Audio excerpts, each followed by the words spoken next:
അതോ ഇനിയും വല്ല ആഗ്രഹം ബാക്കിയുണ്ടോ? ചേച്ചിയും കുടുംബവും പോയി, ഇനി ഇവിടെ ഉണ്ട് പലരും. എല്ലാരും തമ്മിലടിപ്പിച്ച് ഈ കുടുംബത്തിന്റെ സ്വസ്ഥത പൂർണ്ണമായി നശിപ്പിച്ച നിനക്ക് സമാനാവോ? നിന്നെപ്പറ്റി എല്ലാം അറിയാമെന്ന് ഞാൻ അഹങ്കരിച്ചിരുന്നു. കോമൺ സെൻസ് ഇല്ലാത്ത ചന്ത പെണ്ണുങ്ങളെ പോലെ നീ ഇത്രമാത്രം അതപ്പതിക്കുമെന്ന് ഞാൻ ഒരിക്കലും വിചാരിച്ചില്ല.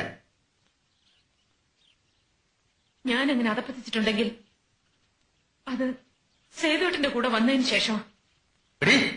ഇപ്പൊ പറഞ്ഞല്ലോ, ഞാനാണ് അവരെ തമ്മിലടിപ്പിച്ചതെന്ന്. മുഖത്തോട് മുഖം നോക്കിയാ കടിച്ചു കീറാൻ നിൽക്കുന്ന ഇവരെ ഞാൻ തമ്മിലടിപ്പിച്ചത്ര. അതൊക്കെ നേരത്തെ കുടുംബക്കാരുടെ രക്തത്തിലുള്ളതാ. അക്കൂട്ടത്തിൽ നിങ്ങൾക്കെങ്കിലും കുറച്ച് വ്യത്യാസം ഉണ്ടാവും ഞാൻ തെറ്റിദ്ധരിച്ചു. ഇവിടെ ആർക്കും അറിയില്ല സ്നേഹം എന്ന വാക്കിന്റെ അർത്ഥം പോലും. കൂടോത്രം ചെയ്താലും നിന്നോട് എനിക്ക് സ്നേഹം ഉണ്ടാവാൻ പോകുന്നില്ല. സ്നേഹം തോന്നുന്ന രീതിയിൽ ഇങ്ങോട്ട് പെരുമാറാൻ പഠിക്കണം. എല്ലാരും അത് പഠിക്കണം. നീ ഉദ്ദേശിക്കുന്ന സ്നേഹം എന്തോന്നാ? നേരം വെളുക്കുമ്പോ തൊട്ട് രാത്രി വരെ നിന്നെ കെട്ടിപ്പിടിച്ചോണ്ട് ആ കട്ടിൽ കിടക്കുന്നോ?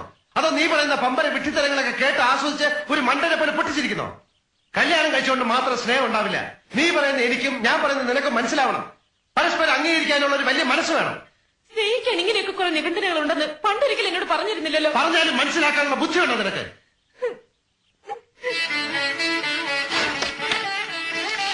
ബുദ്ധിയില്ലാത്ത എന്നെ നീ എന്റെ തേനാണ്, പാലാണ്, ചക്കരക്കുടാണെന്നൊക്കെ പറഞ്ഞ് പുകഴ്ത്തിരുന്നു. നിങ്ങൾക്കിപ്പോ ഞാൻ ഒന്നിനും കൊള്ളാത്തോളാം.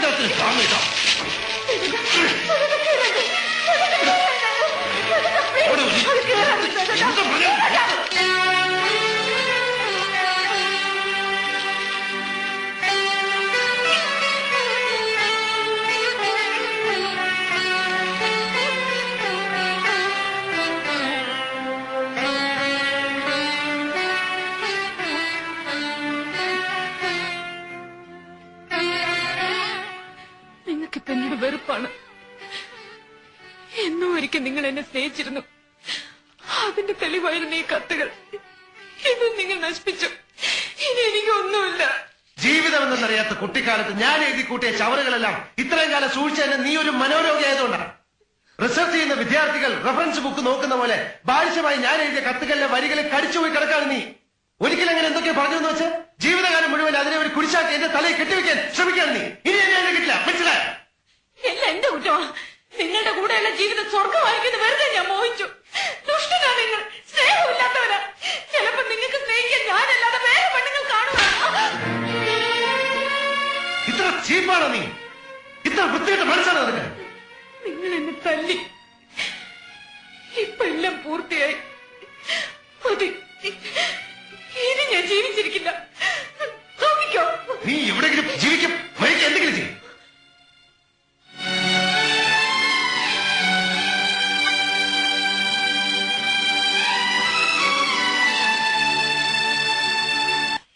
സേതു, നീ ഇപ്പൊ എവിടുന്ന വരണേ? എന്താ? അല്ല, സുലോചനയെ കണ്ട? സുലോചനയെ കാണാനോ? എവിടുന്ന്? അല്ല, നിങ്ങൾ തമ്മിൽ എന്താ പ്രശ്നം എനിക്കറിയില്ല. അവള് മുറിയുടെ വാതിലടച്ചിട്ടിട്ട് ഒരേ ഒരു കരച്ചിലായിരുന്നു. ആര് എന്ന് വിളിച്ചിട്ടും വാതിൽ തുറന്നില്ല. ഉച്ചയ്ക്ക് വല്ലതും കഴിക്കാൻ വേണ്ടി ചെന്ന് വിളിച്ചപ്പോ വാതിൽ തുറന്നെടുക്കുന്നുണ്ട്. അവൾ അവിടെ ഇല്ല.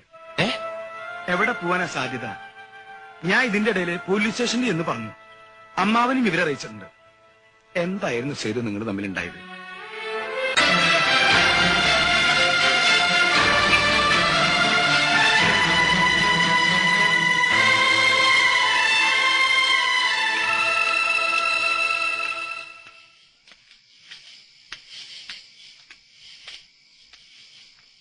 നിങ്ങളിൽ എവിടെയായിരുന്നു?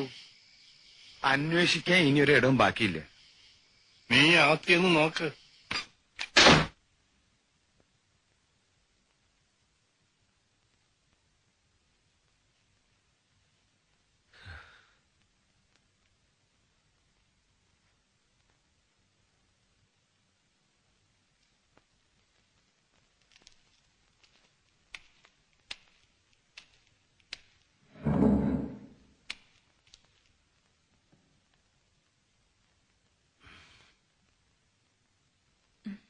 എവിടെയായിരുന്നു? ചോദിച്ചു കേട്ടില്ലേ?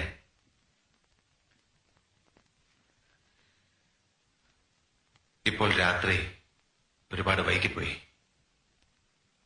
നാളെ നേരം വിളിക്കുമ്പോ ഇവിടുന്ന് യാത്ര പുറപ്പെടാൻ ഒരുങ്ങിക്കൊള്ളൂ. നിന്റെ വീട്ടിലേക്ക്. പൊരുത്തപ്പെട്ടു പോകാൻ കഴിയില്ല എന്ന് പൂർണ്ണമായി ബോധ്യമായി കഴിഞ്ഞാൽ പിന്നെ വേഗം അകലുന്നതല്ലേ നല്ലത്. സേതുവേട്ടാ, വേണ്ട. ആ വിളി കേട്ട് സന്തോഷിച്ചിരുന്ന സേതു ഇപ്പോഴില്ല.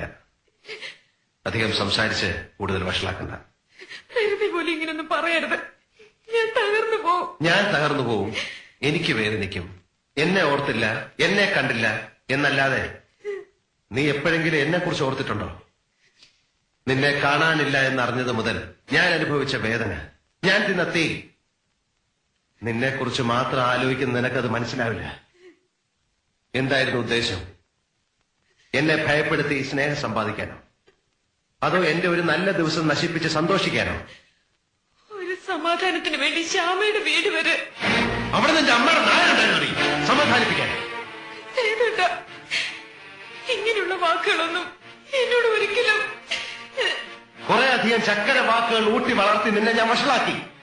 ആ സേതു ചത്തു. പുതിയ സേതുവിനെ എടുത്താൽ പൊങ്ങാത്ത ഭാരമാണ് നീ ഇപ്പോ.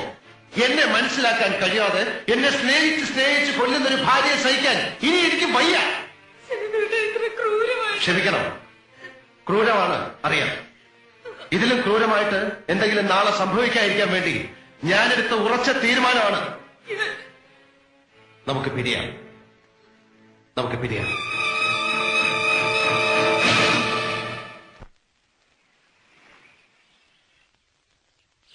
സ്നേഹിച്ച് കല്യാണം കഴിച്ചവരാത്ര വർഷമൊന്നും തികഞ്ഞില്ല. ഒന്നിനും ഒരർത്ഥമില്ലാന്ന് തോന്നിപ്പോവാ.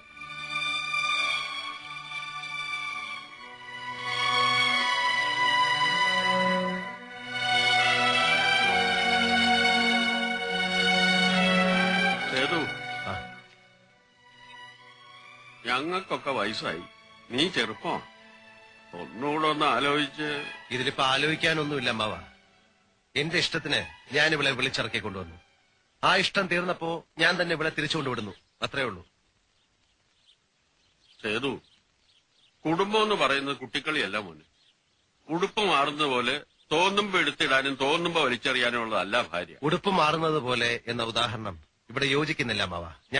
ക്യാൻസർ വന്ന ഭാഗം ചിലപ്പോൾ ഡോക്ടർമാർ മുറിച്ചു കളയുന്നത് അത് ശരീരത്തിന്റെ മറ്റു ഭാഗങ്ങളിലേക്ക് പടരാതിരിക്കാനാണ്.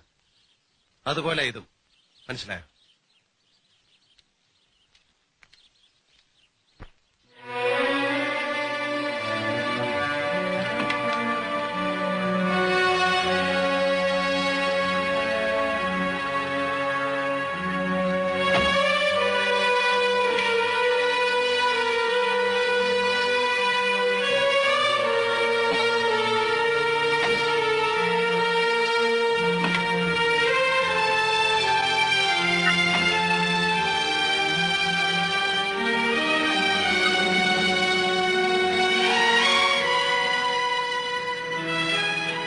കാലത്തൊന്നും കഴിച്ചില്ലല്ലോ. വല്ലതും വേണേലും എവിടെയെങ്കിലും നിർത്താം. പറഞ്ഞു ചേട്ടാ. ഇടയ്ക്ക് നിർത്തി ഈ യാത്രയുടെ സുഖം കളയണോ? എനിക്കൊരു അപേക്ഷയുണ്ട്. എന്റെ വീട് വരെ സേതുവേട്ടൻ വരരുത്. അടുത്തുള്ള വഴിയിൽ എവിടെയെങ്കിലും ഇറക്കി വിട്ടിട്ട് പൊയ്ക്കോളൂ. നമ്മൾ തമ്മിൽ ഇങ്ങനെയൊക്കെ ആയെന്ന് തൽക്കാലം എന്റെ വീട്ടുകാരെങ്കിലും അറിയാതിരിക്കട്ടെ. പിന്നെ ഞാൻ പറഞ്ഞാ മതിയല്ലോ. ആവേശത്തിൽ ഇറങ്ങി പുറപ്പെട്ടപ്പോൾ ഇങ്ങനൊരു തിരിച്ചുപോക്കിനെ കുറിച്ച് പ്രതീക്ഷിക്കാത്തതിന്റെ നിരാശയുണ്ടാവും. അറിയാം, ജീവിതം നശിപ്പിച്ചതിന് എന്നെ ശപിക്കാം. തെറ്റ് മുഴുവൻ എന്റെയാ. എല്ലാം കേട്ടിട്ട് ഇന്നലെ ശ്യാമയോ അതാ പറഞ്ഞത്. ഒരുപാട് സ്നേഹവും സ്വപ്നവും കൊണ്ട് ഞാൻ സേതുവേട്ടന് സ്വൈരം തന്നില്ലെന്ന്. എന്റെ മനസ്സ് മുഴുവൻ നടക്കാത്ത മോഹങ്ങളാണത്ര. അതൊക്കെ ശരിയാണെന്ന് തോന്നിയോ? എനിക്കറിയില്ല. അതെ, അറിയില്ല. ഞാൻ ഭൂമിയിലും നീ സ്വർഗത്തിലും ജീവിച്ചു. അവിടെ തെറ്റുപറ്റിയത്. ഒട്ടേറെ ജീവിത ദുരിതങ്ങൾക്ക് നടുവിലാണ് നമ്മൾ കഴിയുന്നത്. ഒരു ഗ്ലാസ് ചായ കുടിക്കാൻ വാച്ചഴിച്ചു പണയം വെക്കേണ്ടി വരുന്നവന്റെ മനസ്സിൽ എവിടാ പ്രേമം, എവിടാ സ്നേഹം? ഞാൻ അങ്ങനെ ഒരുത്തനാണ്. എന്നെപ്പോലെ ഒരുപാട് ഭർത്താക്കന്മാരുണ്ട്. സ്വന്തം പ്രശ്നങ്ങൾ ഭാര്യയും കുട്ടികളെയും അറിയിപ്പിച്ച് വേദനിപ്പിക്കേണ്ടെന്ന് കരുതി പുകയുന്ന മനസ്സിന് മുകളിൽ ഒരു ചിരിവാരിത്തേച്ച് നടക്കും. നിവൃത്തികേടുകൊണ്ടാ, മനഃപൂർവ്വമല്ല. അത് മനസ്സിലാക്കാൻ ഒരു ഭാര്യയ്ക്ക് കഴിഞ്ഞാൽ അവിടെയാണ് സ്നേഹത്തിന് വിലയുണ്ടാവുന്നത്, ജീവിതത്തിന് ഭംഗിയുണ്ടാവുന്നത്. ഞാൻ നിന്റെ ഭർത്താവ് മാത്രമല്ല, മകനാണ്, ജ്യേഷ്ഠനാണ്, അനുജനാണ്, അമ്മാവനാണ്, അളിയനാണ്.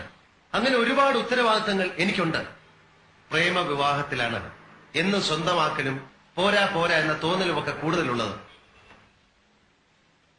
വൈകിപ്പോയി എന്നറിയാം, എങ്കിലും എനിക്കെന്റെ തെറ്റുകൾ മനസ്സിലാവുന്നുണ്ട്. വ്യക്തമായിട്ട് മനസ്സിലായോ?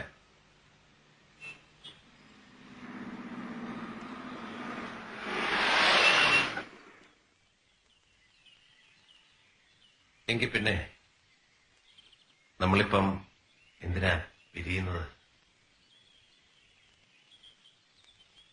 ഒരിക്കൽ പാതി വഴിക്ക് നിന്നുപോയ നമ്മുടെ ആ ഹണിമൂൺ ട്രിപ്പില്ലേ ഊട്ടിക്ക്, അവിടുന്ന് വീണ്ടും തുടങ്ങാം അല്ലേ? Oh